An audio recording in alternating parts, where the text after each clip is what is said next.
we have made it to day 8.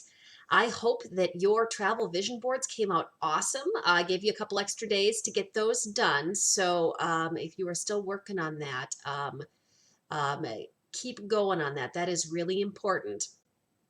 Even if it means you get behind by a day and you need to come back to this, make sure you get the steps before done before moving on, because we are going to completely shift gears now.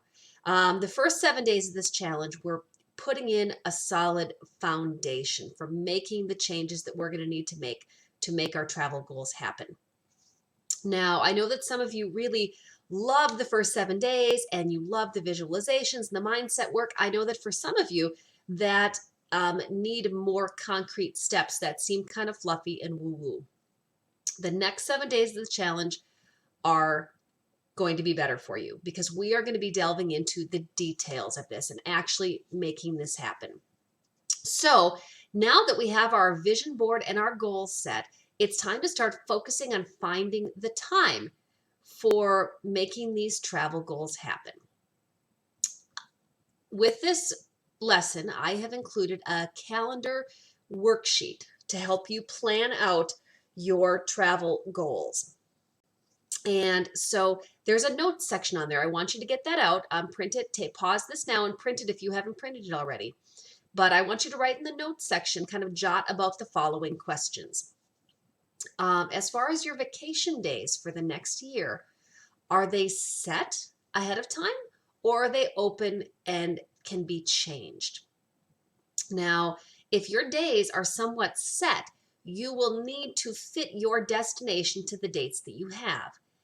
And if you haven't picked your days yet for the coming year, this is a great opportunity to think about what is at the top of your bucket list and plan your vacations around that. Of course, right now, when we're filming this the first time, there's kind of a pandemic going on. So it's anyone's guess what travel options might actually be in the next year. But think about what kind of vacation you want and what the best time of year would be to go to that place.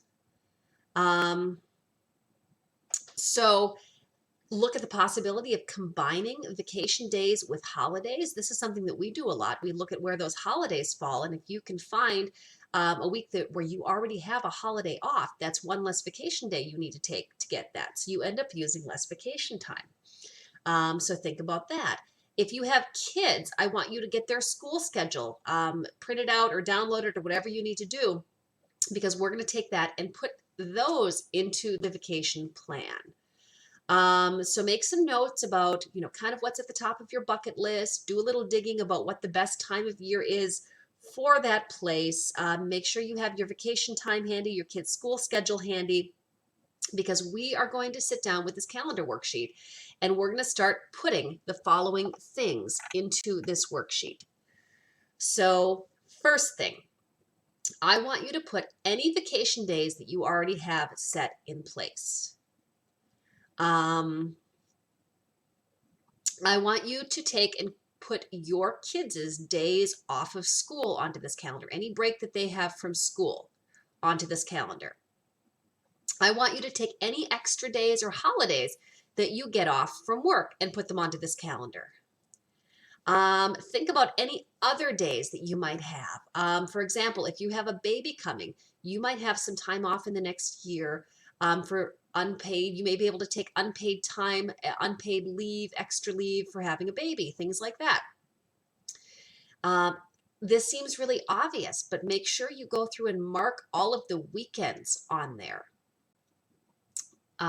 Putting those on there really opens up your mind about how many days you really have to explore, even if it isn't very far from home.